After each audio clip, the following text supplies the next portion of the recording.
Hey, I'm Larissa from Beekeeping Made Simple, and in this video I'm going to talk about how you can get started becoming a beekeeper in 2021. So this video is for people that already know they want to be a beekeeper. You know what it entails, you know how much time and a general idea of the money you're going to have to spend on equipment, and you just want to get started and get going. And if you're not sure what beekeeping entails and how much money and all that stuff, then check out the video in the show description down below, which goes through those basics first. Okay, so you want to become a beekeeper. Well, first, what you need is your equipment. I'm going to show you how to keep bees using a Langstroth style beehive, and that's what this video is for. Now, there are other beehive styles, but I really strongly recommend, as a beginner, keeping it simple and using a Langstroth style beehive. That's because there's so much information about it.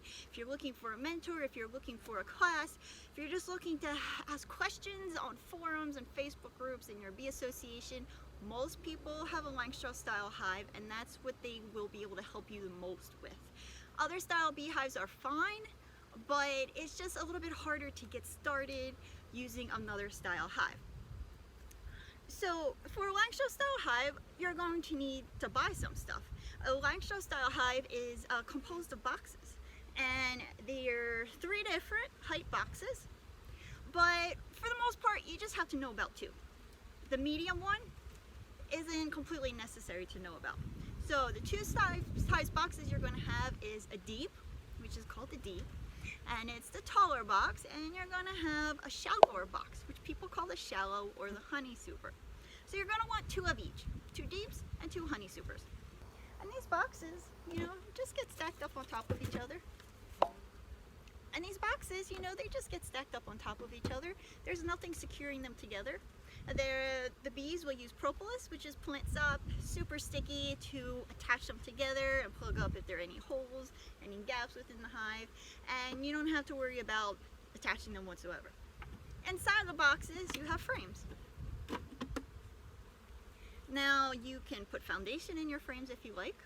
I don't see a huge need for it, but if you're buying a starter kit, it might come with plastic foundation, and so you might as well just pop them into your frames if you like. Now the standard size is a 10 frame box, which means it fits 10 of these frames in there. If you are concerned about not being able to lift your boxes, because they can get pretty heavy, shallow honey super can weigh upwards of 30, maybe even 40 pounds. So if you want to ease up on the weight of your beehive, then you can get an 8 frame box, which means it fits 8 frames in here. It's a little bit narrower. You might want to get a 3rd shallow honey super to make up for the lack of space of frames, and your boxes will be lighter. Now, that's the beehive. 2 honey supers and 2 deeps is what you're going to want to buy, and then the beehive has a lid on it. You'll see in the hives behind me, they all have a metal lid on them. We call this a telescoping outer cover, and this telescoping outer cover has a fancy name because it's a cover that hangs over the top of the beehive. There are other lid styles, but I really recommend that lid style because if you deal with rain, a lot of rain, everyone probably has rain, but if you deal with a lot of rain or cold winters, snow, you're going to want that heavier duty outer cover. Warm weather places, you can deal with the cheaper migratory cover, which is pretty much just a board on top of the hive. And then you're going to want a bottom, and a bottom is pretty much just like a piece of wood that has an edge on 3 sides but 1, which allows for the bees to come and go through that one open side, making it an entrance. There are a variety of different kinds of bottom boards that you can buy, but if you want to make it easy for yourself, just go to a beekeeping supply site. Daydant is one that we often use, or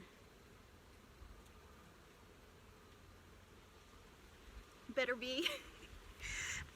is also another great beekeeping supply site, and they have the starter kits, which you can buy assembled or unassembled. The unassembled ones are cheaper because it costs less to ship, but you can buy the assembled ones if you don't have the time to put it together or the tools, and it comes with the lid and the bottom board and the frames that fit the right size box.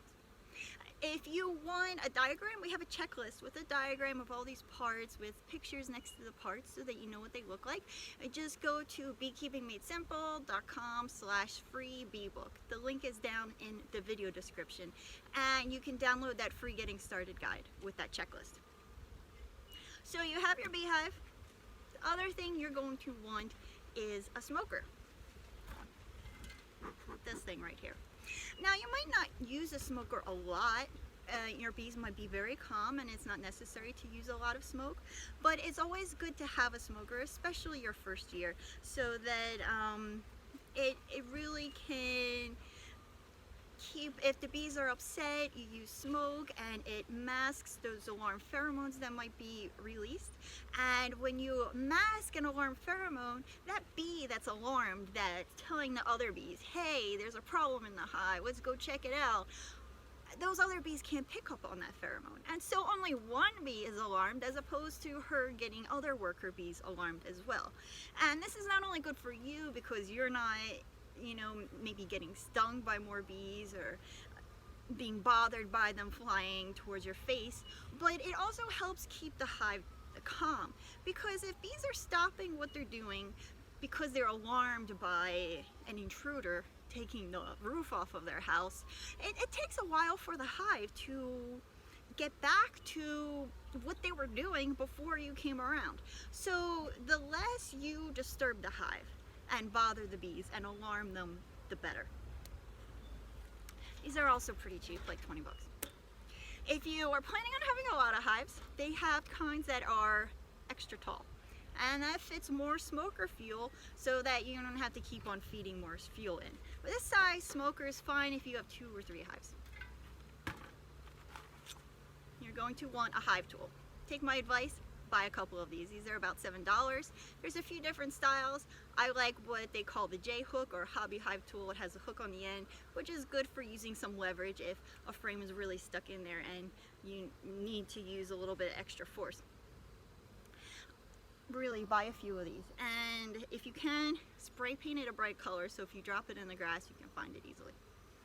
You are also going to want some safety gear. Sting resistant gloves are very handy. Highly recommend them, even if you don't react too much to getting stung by bees. Your hands, you know, joints, your face, they swell up a lot more than other areas of the body. I now don't often use gloves when beekeeping because I find it very clumsy and difficult to maneuver and do things with these heavy leather gloves on. But when you're first getting started, it's really good to have. And also, sometimes your bees are just cranky. If there's not a lot of flowers blooming, or other bees are trying to steal honey from them, which is what we call robbing, they can be cranky for a little bit. It's understandable. Bees aren't going to be perfectly happy year-round, no matter how calm they might be. So a pair of gloves is always good to have. Now, you might have a pair of heavy gardening gloves, leather gloves that you want to use, that's fine. But keep in mind, the beekeeping gloves come up to about your elbow, which is nice, and they have elastic around them to prevent bees from getting inside. A lot of the gardening gloves, you know, end at the wrist, and it's really easy for bees to crawl right up inside there, and take my word for it, they will. So the beekeeping gloves are way better. And then of course you want protection from the bees getting to your face. So you want a veil. Now it can be as simple as a veil that just covers your head and neck. This one comes with a plastic helmet and is about $30. And then you can wear whatever kind of clothing you want to feel comfortable around the bees and to protect yourself from getting stung. It could be just wearing a long sleeve heavyweight shirt and long pants like I usually do. But if you're a little nervous being around the bees, or if you are in a state that has Africanized bees, and so you might have a hive that's a little bit more aggressive, then you might want the jacket, which is a veil built into a jacket, or the full suit, which is a veil built into long sleeve shirt and long pants.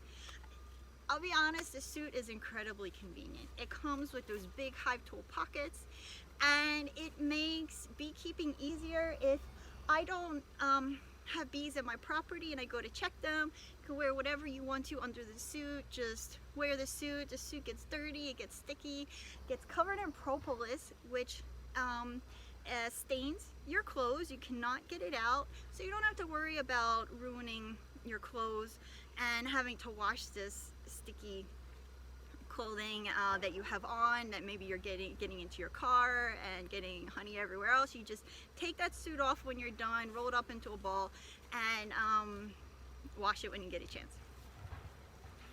But for those of you that maybe are starting to see how much getting started beekeeping is adding up, a veil and just wearing an old pair of baggy jeans and an old long sleeve heavyweight shirt that you have or find at the thrift store is just as good as wearing the full suit, and will save you quite a bit of money. And finally, of course, when you get into beekeeping, you're aware of the fact that you're going to be getting some honey. And honey harvesting is not something you might be doing your first year with your bees. You might, but you might not. A good way to tell how much honey you need to leave your bees over winter, if you do have a cold winter, is to not harvest any honey from your bees. To make sure you calculate how much honey is on the hive before you close it up for winter, and see how much is left in the spring. And that'll tell you how much the bees used that year, and it'll give you a good idea of how much you should leave them the next year. But if you maybe want to harvest just a little bit, or for the years after your first year when you want to do some serious harvesting, you have a couple of options. You can buy an extractor, which is a big metal cylinder. It uses centrifugal force, spins the frames really fast, and causes the honey to fling out of the cells of honeycomb without the honeycomb being destroyed. You put that back in the hive, the bees can refill it instead of having to rebuild all of that honeycomb. Extractors can get pricey. You can find pretty cheap ones for $200 to $300, but then they get more and more expensive depending on if you want one that's a hand crank versus an electric extractor. But this is something I wouldn't buy before you have your bees. Buy this after you've been keeping bees for a year or two. A lot of bee associations have an extractor, and they have extraction days where their members can come use their extractor, and so then you don't need to buy one. It's a very large object to have to store in your house just for using it, you know, like 1 or 2 days out of the year.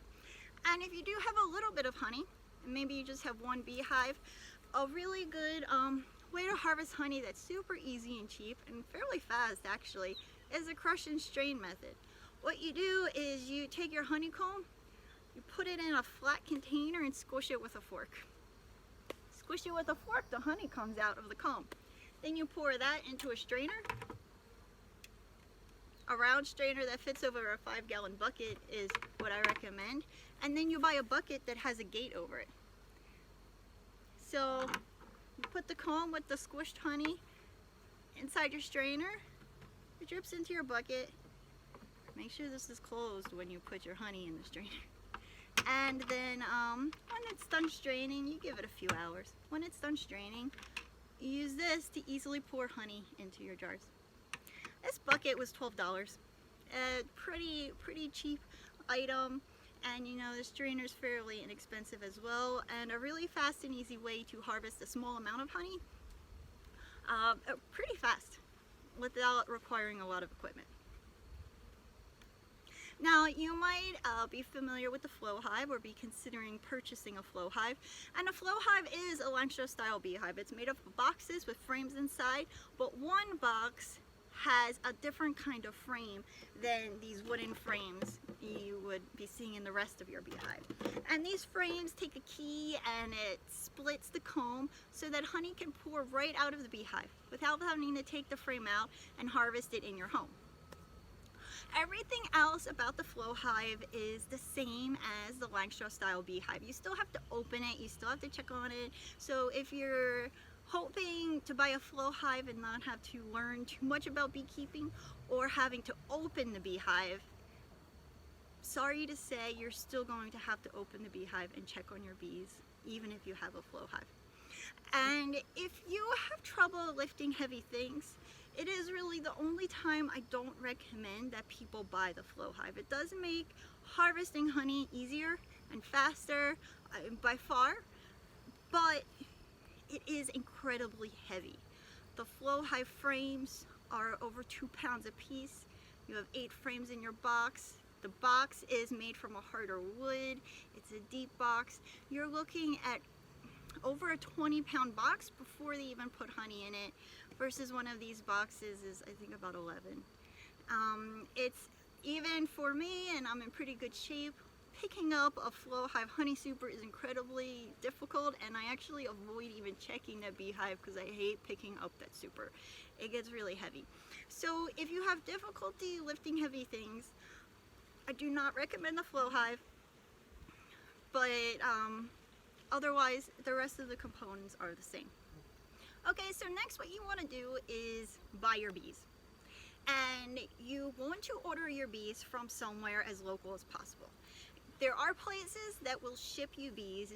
Do not do this. Please, please, please do not order your bees and have them mailed to you. I know beekeepers who have had bees arrive dead. Half of them were dead. They did not receive reimbursement for these dead hives. The bees get really stressed out in this process. So please do not do this. What you want to do is buy them from a local farm. Now this farm might be driving down south and buying them from another local farm, but at the very least this farm is taking bees that are put on a truck, they're driven overnight to their location, and you're picking them up, which is way better than them going through the post office system. You have 2 different options when buying a beehive. You can buy a package or a nuke, spelled N-U-C, short for nucleus hive. And a package of bees is just a box with 3 pounds of bees, and one of them is a queen in a cage, and the rest of them, you just have thousands of worker bees in there. And this is a fine way to buy bees, but if you can, buy a nuke. A nuke is a mini beehive. You're going to have 3 or 4 frames of baby bees. You're going to have a healthy queen bee walking around, laying eggs, doing her thing, and you're going to have 1 or 2 frames of honey. It comes in a box that is half the size of a Langstroth style box, and the frames are going to have honeycomb with bees all over them walking around doing stuff.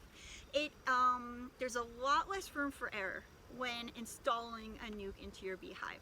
There's no releasing your queen out of the cage and hoping that she stays in there and takes to the hive and that the bees take to the hive. So if possible, go with a nuke at the very least your first year. It also, if you live in a place that has a shorter warm season, maybe your winter starts, or when it gets cold, starts a little bit earlier in the year if you're in those northern states, a nuke is incredibly helpful because the bees already have 4 frames of comb all drawn out. They already have a full frame of honey. You don't have to, well, you might not have to feed them to start because they should already have pollen and a frame of honey in the hive.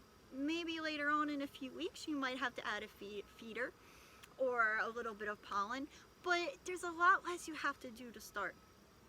If you buy a package of bees, you're just putting bees in an empty box. They have to start to build combs so that the queen has somewhere to lay eggs. They have to figure out where they're going to find food and start bringing it in. It's a lot for them. And if you are bringing them to an area where there's already a lot of flowers blooming, then great. I mean, if you live in Hawaii and there's flowers where you are year-round, package of bees is sufficient. But for most of the world, a nucleus hive will be so much better for you and give your bees a jump start to the season. When you want to purchase your bees for the United States, you're going to do that in January, maybe as late as February, but you do not want to hold off until like after mid-February to look into buying bees. So a lot of these farms do sell out. Beekeeping is becoming more and more popular hobby, and so you really want to make sure that you have your bees, you're on a list to get bees. And if you can't find a place to buy them, or even if you are finding some places online, this is where a bee association really comes in handy. Or at the very least, knowing some beekeepers nearby. Because this is where you want to just go to the Facebook group associated with the Beekeeping Association and just ask. Or become a member of the association, and if they're not having meetings, send them an email or go to some of their meetings. Right now, the associations, almost all of them have Zoom meetings, and so you can just post in the comments, which is super easy to do, that you want to know where people recommend that you order bees. Expect to spend at least $100 on a package, at least $150 on a nuke. Nukes are a little bit more expensive, but I'd say it's better to spend that extra money for a nuke than to potentially have that hive not make it and then to have to buy a whole nother one come the next year.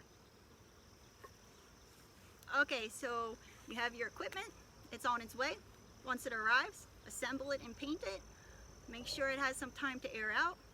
You have your bees ordered. They are scheduled to come on a certain day. They may or may not come on that date. This is Mother Nature, so you're on her schedule. She's not on yours. Keep that in mind. The next thing you want to do is learn how the hive works. You want to know what the queen bee looks like, what the worker bee looks like, what drones look like, what signs of infestations look like, what they do in the hive. What is the queen doing? What are the drones doing? What are the worker bees doing? You want to be able to tell the difference between honey versus nectar. You want to be able to tell the difference between baby bee versus food. You want to be able to tell the difference between an egg, larva, or pupa, which are the 3 different stages that a bee goes through before she hatches. Baby bees are called brood, and male bees are called drones. The queen is the mother of all these bees in the hive, and there is most of the time just one. But sometimes you'll see 2, usually just for a little bit of time before that situation gets figured out. And she is the only one that is laying fertilized eggs. But really, you need to learn how the hive works. And for this part, you can learn this in a book, YouTube videos, there's documentaries. There's a lot of ways that you can learn about bees. We have a podcast called The Buzz About Bees where we talk about the bees in the hive. There's a lot of ways you can learn about this, and you don't have to know everything when it comes to bees, but you need to know what worker bees do in the hive, and you need to know, how to tell the difference between what's going on in those frames in the hive. So when you inspect the hive, you know what you're looking at. Otherwise, what's the point of inspecting a hive? And we have in our free ebook that you can download, and that link below. The first day we send out the Getting Started guide. The second day we send you the ID guide. The ID guide has photos so that you can see a picture of the difference between an egg, larva, and pupa, between a worker, drone, and queen, and all those things. That you can print it out, put it in your book, so that when you go check your hives, you have all of this stuff so you can refer back to it. You don't have to have this all memorized.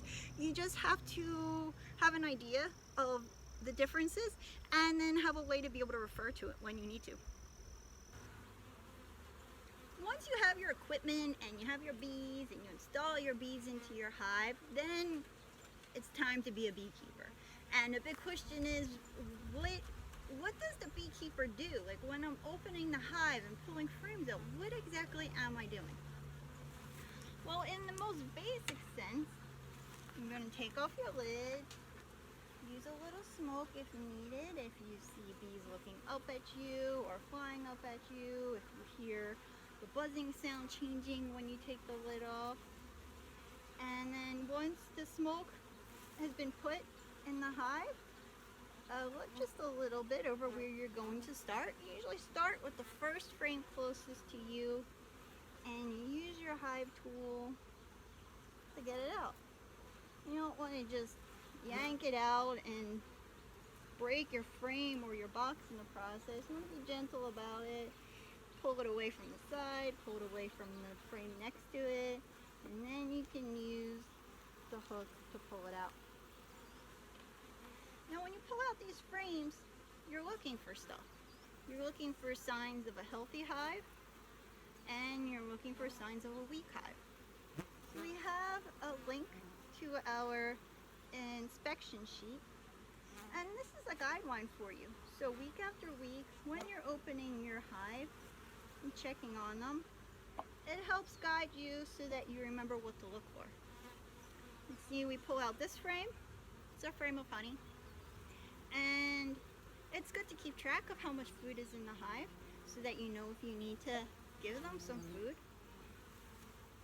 I'm going to put this frame down on the ground, lean it up against the hive, and pull out the next frame. Now you're going to keep on pulling frames out of the hive and checking to see what's going on. If you need to find the queen, or in the first few months with your bees, as you're learning how to find the queen, before you even take off the lid, remind yourself, I want to find the queen. And that is my number one thing. Watch our queen spotting video. There's a link to it in the video description. First thing when you pull out a frame, take 5 seconds for each side of the frame. Look for your queen bee. And then you can look for other things. And when you see other things that you're on the frame, you can write them down in your beehive inspection sheet. Now you do not want to pull out every single frame in your hive every single week. When you're first starting out, your beehive is going to be very small. It might just be a couple of frames or 5 frames. So then yeah, you pull out all 5 frames. But once your beehive, this one is 3 boxes tall, I'm not going to pull out all 30 frames. This uppermost box is that shallow honey super. Looking right down in there, I can see these 5 frames have honeycomb and some honey in them. There's another 5 frames that are empty. And I do not need to pull out every single frame in a honey super. So once you're done looking in that box, you can put that one frame you took out and put on the ground, put it right back in. This frame happened to have baby bees on it, or the queen. You do not want to leave it out. You want to put it back in the hive. Just want to leave out a frame of honey, or a frame that's empty, or that has some kind of food on it out. You do not want to leave a frame out with baby bees to get cooked in the sun. You could damage them. So once you're done looking in the uppermost box, take your hive tool, and you want to find a spot, like a little gap, that you can wedge your hive tool under the box and between that box and the box below it. It helps to pry it up. You'll hear a little bit of a noise letting you know that you're starting to crack that propolis. The hotter out it gets, the stickier the propolis gets. Remember, propolis is what bees gather from plants. It's plant sap. Very sticky, high in antibacterial properties. They're plugging up holes. They're making it difficult for predators to get into the hive, but they're also disinfecting their hive. They line the cells with the baby bees with propolis. They're essentially disinfecting that crib for that baby bee before the queen lays in it. But for the beekeeper, it is something that will stain your clothes, and it is something that will make the beehive more difficult to open. Hence why you really need a hive tool, and you should have a couple spare ones with you in case you lose this one. But in a pinch, flathead screwdriver can usually help. So then you take the box off once you've got it unstuck. Go try out a few corners first to make sure it's unstuck. Pick the box up, you're going to put it on the ground. I like to put it on its side so that you don't squish the bees on the bottom. You're going to do the same thing for the next box.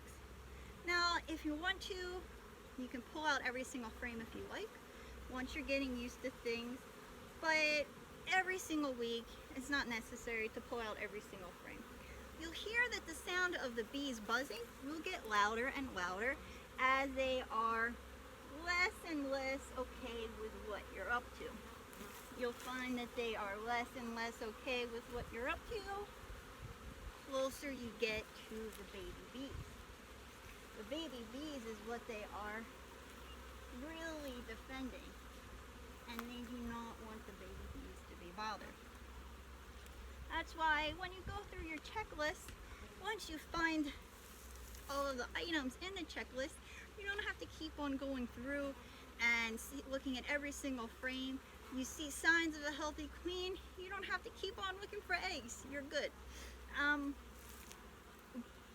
You don't want to bother them too much. It does take a while for the bees to recuperate from the beekeeper going in. And always remember, when you pull a frame out, put it back in the way you found it. Try to avoid rearranging frames and swapping them around. If they went in with the eggs facing this way and honey facing that way, put them back in that way. If you don't remember, it's not the end of the world. You're not going to kill the hive, but you want to try to leave the beehive the way that you found it, unless you're changing the order of frames for a specific reason to help the bees accomplish something that you think that they're trying to do. Now, of course, as the beehive gets more full, as these frames get filled, you add another box and another box and another box until you're ready to harvest, and then you take the honey supers off. That's the basic week to week. You go through the hive inspection, see if there are problems. You might see a problem, and then you have to troubleshoot what to do about the problem. And so, sorry to say, you have to take a class to learn how to troubleshoot problems, or you need to shadow an experienced beekeeper for at least a few weeks, or maybe 1 weekend a month for a few months. Take an online class. We have an online class. You can take an in-person beekeeping class with one of your local associations, or you can shadow a beekeeper for at least a handful of times. But you really want to learn how to troubleshoot those problems. The other thing you're going to have to learn to do is keep an eye out for pests.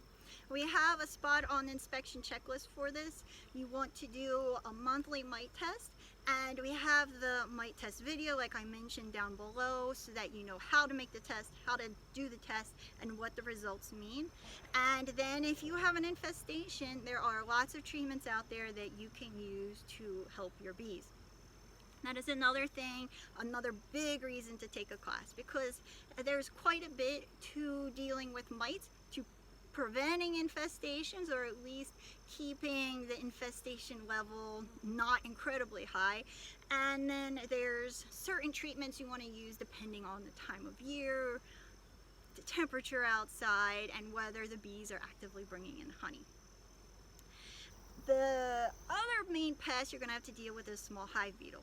If you live in a state that gets cold, long winters, you might not even have small hive beetle. But if you live in warmer climates, it's going to be a big problem. Just keep in mind that the small hive beetle, for the most part, is an opportunistic pest. Whereas the varroa mite can go into a hive and take a strong, active hive and really weaken them. Small hive beetle will take a weak hive and diminish them. So in the middle of summer, your hive is active and strong and heavily populated. You do not have to worry about small hive beetle. When you have to worry about small hive beetle is when it's in the fall or early spring, when your population is pretty low. This bee is mad at me. And you have maybe a lot of honey on your hive. And in those cases, there are lots of traps you can use. And so that is how you become a beekeeper. If I could offer just like 2 bits of advice, if there's actually 3, okay, 3 things, 3 pieces of advice. If there's nothing else that you do, these are the 3 things I really hope you do. One is you find somebody to talk to when you have your bees, if you have problems. Now, in our online class, we offer mentorship, so you can email or call or post comments and questions in the class, and you can talk to us. You could join a bee association, or just, if you know a beekeeper that you can actually call or contact when you have a question. Because you're not going to know everything before you get started. It's impossible. I still don't know everything. I was just talking to a beekeeper who's been doing it for 20 years. She said she still comes across things she doesn't know what to do. So it's just better to have somebody to at least ask, hey, have you seen this before? And even if they haven't, somebody that you can troubleshoot with. Second, If you open your beehive and you don't know what to do, don't do anything. If you open your beehive and you think you should do something, but you're not sure, don't do anything. If you are not positive that what you are about to do is going to help the hive, don't do it. You have to remember that ultimately the bees are in charge here, and you can do a lot of harm trying to help because you think you need to do something. And so it's really maybe the biggest mistakes beginners can make is intervening too much and doing things that actually do more harm than good. Third piece of advice is to take a beekeeping class. Our online class, in-person classes, whatever it is, take a class or make sure that you have a mentor that will let you come out with their bees over the months and to learn everything, not just once or twice. Because books and YouTube videos will explain a lot, but there are just certain things you need someone to tell you all the things you need to know in a course format. Otherwise, there are questions you might not know you need to ask YouTube. And if you have a question, YouTube is great. Hey, how do I prevent robbing? A million YouTube videos. But how do I keep bees? It's such a broad topic, something that takes us over 5 hours to explain in our class. It's not something that anyone can fully explain in a 20, 30 minute, 1 hour video, much less the average YouTube video is 11 minutes, I had read. You really need to take a class. And if you're still with me, here's my story. I got started keeping bees because a friend of mine thought we should. I knew absolutely nothing about bees. I didn't know any beekeepers. I took a $5 class at the local rec center that taught me pretty much nothing, even though I was there for 2 hours. I read a million books, but I made the mistake of trying to find the answers that I wanted, not the best answer. And so I didn't want to spend a lot of money, so I built a top bar hive. I regretted it almost immediately. It was cheaper to build, but I had a lot of hard time finding information and a really hard time overwintering the bees. My hive absconded, which means all of the bees left in a week. So I was super excited, told everybody I was going to be keeping bees. The bees got there, they stayed a week and they left. And then every time someone asked me, how are the bees? I was like, they're gone. They're gone. And people would laugh because it did sound ridiculous. Like, yeah, they just took off. And so my second year, I tried again. I built a second top bar hive. I bought 2 packages of bees and I put them in. They both stayed and I had a great time, but I still just wasn't completely sure I knew what I was doing and that I was helping. I didn't treat for varroa mites the right times, and I lost one of my hives to mites over the winter and the other hive starved to death. And that's when I was actually going to give up because I was just over killing bees, losing bees, wasting $100 per package of bees. And that's when I found out about an internship at a bee farm. I was a graphic designer who worked from home, and so I took this part-time job interning for a bee farm and learned from experienced beekeepers what to do. And I learned a lot on my own, but they were there to give me the basics. Those things you really need to know, those things they prevented me from doing that can cause a hive to collapse. And that was crucial for me. And so with our beekeeping classes and these YouTube videos, I really hope that I can prevent other people from having the same experience I did, because I almost gave up. I wasn't really enjoying it. I was feeling stressed out and guilty. And then once I had somebody to go to talk to ask questions, it was a game changer and I really enjoyed it. I fell in love with it. I ended up working for another farm down the road for the next 7 years with this commercial apiary, starting my own apiary, and now give beekeeping classes. Because if me, who grew up in the city, knowing nothing about bees, hadn't even gone camping till I was 21 years old, parents never took me hiking, my family are very much city people, and I ended up figuring out how to keep bees starting my own apiary, working for commercial apiaries, and selling my honey to resorts and chefs at these 5-star restaurants, you can do it too. I lived in a studio apartment. I had no yard. I put the bees on the roof of a parking garage, and I am so glad I did it. And my life is definitely for the better because of it. So that is my very rocky getting started story, and your getting started story is probably going to be rocky too, but I hope you stick to it and have somebody that you can talk to when you have problems, because it will make getting started a lot more fun and better for your bees. One last thing, another recommendation: you need to start with at least 2 hives. Easiest way to get started beekeeping is to have 3 though, but to have the equipment for up to 5. And I know that's going to be like, oh, that's a lot of money, but in the wild, a beehive has a 1 in 3 chance of surviving the year. Now, as a beekeeper, you can do some things to help increase their survival rate to maybe 2 out of 3 chance of surviving, but not all hives are going to survive, and you can't prevent every problem, and you can't guarantee that a hive will survive. People who have 50 hives and have been doing it for decades still lose bees, and some of it is due to mistakes, and some of it is just due to genetics and how the hive is and how good they are at defending the hive and dealing with pests and gathering honey. And so if you start with 1 hive, the odds are definitely against you that that hive is going to make it a year. Even if you were an experienced beekeeper, the hives are against you. The odds are against you. If you start with 2 hives, you have a much greater chance of one of those 2 hives surviving the year. But what you're going to want to do is, when the summertime comes and those hives are really full, you're going to want to split them so that you have 3 hives. Go into winter with 3 hives. The chances that one of those 3 hives is going to survive come spring is considerably greater. So you have, just nature coming along. You have the genetics of the bees. You're just buying a beehive and hoping it survives the year.